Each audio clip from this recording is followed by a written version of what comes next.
Pastor, a gente está numa semana importante para o Brasil, né? Uma semana de eleição. E o senhor acha importante que o cristão se posicione? Entendo que sim, né? Nós vivemos um bom tempo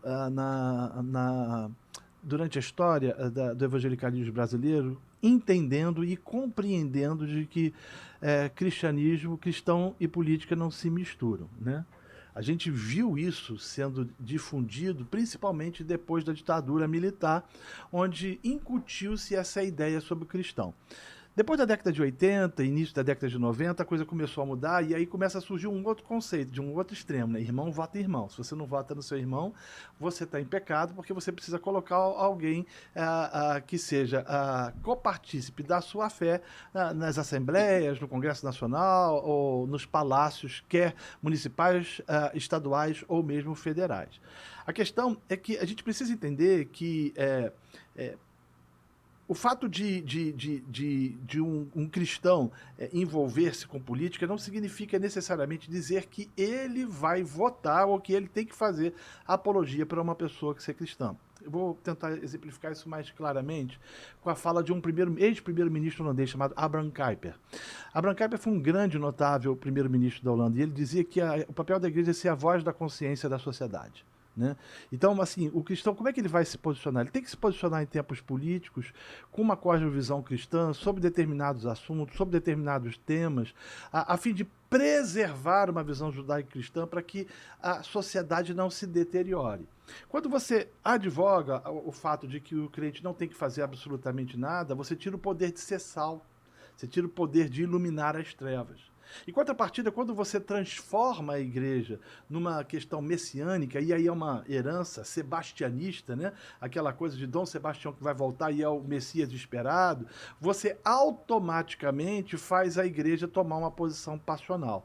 Quando na verdade a igreja não deve se omitir e nem tampouco ela ser passional, mas ela colocar o dedo na chaga da ferida da sociedade, ela contrapor-se a ideias, costumes, valores que afrontam as escrituras e para isso ela precisa estar envolvida no quadro, no na cosmovisão da sociedade, imprimir uma cosmovisão cristã na sociedade, a fim de que não somente as áreas distintas, mas também a política seja influenciada. A gente vê em outros países, né, como a Nicarágua, Uhum, que as igrejas já não podem fazer alguns eventos. uhum. O senhor acha que o cristão precisa ficar atento a isso e ver como vai votar para que isso não Olha, o aconteça? mundo nos odeia. Né? É por isso que quando alguém tenta tornar o evangelho politicamente correto, né, o caramelo docinho para agradar a todo mundo, ele acaba se contaminando pelos valores deste mundo caído e pecaminoso.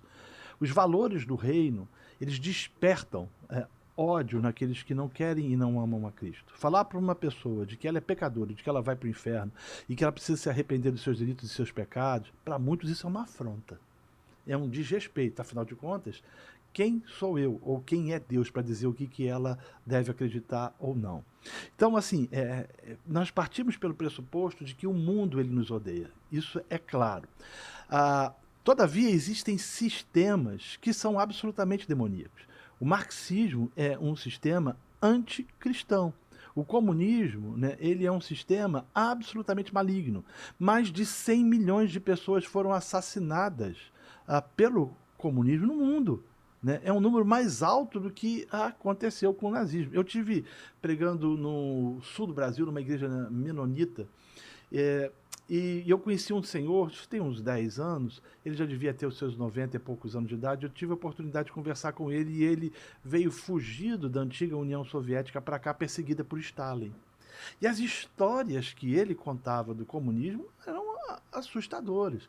O problema é que nós aqui no Brasil fomos criados ou sofremos uma influência do marxismo cultural, né, que fez com que a gente nutrisse no coração a ideia de que Che Guevara é uma doce criatura. O cara foi um bandido, o cara foi um canalha. Ele foi esse sim homofóbico que mandava as pessoas para o paredão. Esse sim era extremamente sanguinário. Então você tem uma percepção por parte, principalmente às vezes dos mais novos, que adentram a universidade despreparados, de que o comunismo, o socialismo, ele é bom para a sociedade a qual a gente está vivendo. Eu não digo que a gente vai ter um problema breve com isso aqui no nosso país, até porque eu acredito que isso não seja possível de acontecer. Mas nós podemos ter os nossos direitos religiosos, eles diminuídos e relativizados. Por exemplo, o mundo vai querer que a gente não fale em praça pública, né? A teologia pública, qual o termo que se usa, ele não pode ser exposto publicamente. O que querem que você faça, que nós façamos? Quer falar sobre pecado? Fale dentro da sua igreja, mas você não pode falar para mim aqui fora. Quer falar sobre ideologia de gênero? Quer falar sobre aborto? Fale dentro da sua igreja, mas não pode falar aqui fora. Né? Então, assim, é tentar incutir na cabeça das pessoas de que nós precisamos viver dentro de uma perspectiva plural, desconstruir os conceitos judaicos cristãos, o que está, de certa forma, já acontecendo. Isso vem numa forma gradativa desde que um sujeito italiano chamado Antônio Granges, que foi um italiano, entendeu que a revolução marxista não se daria no Ocidente na base das armas, mas na base das ideias. Então ele compreende que precisa desconstruir os conceitos da família. Então você tem inversão de papéis, a masculinidade e feminilidade foram completamente invertidos e relativizados, né? A desconstrução do poder da família para educar os filhos, e aí junta-se a uma série de outras percepções, e você vai vendo que a sociedade está sendo minada para que conceitos absolutamente equivocados tomem conta da próxima geração. Eu não sei se a gente vai viver uma Nicarágua em 30, 40 anos. Não sei, 20 anos, não sei.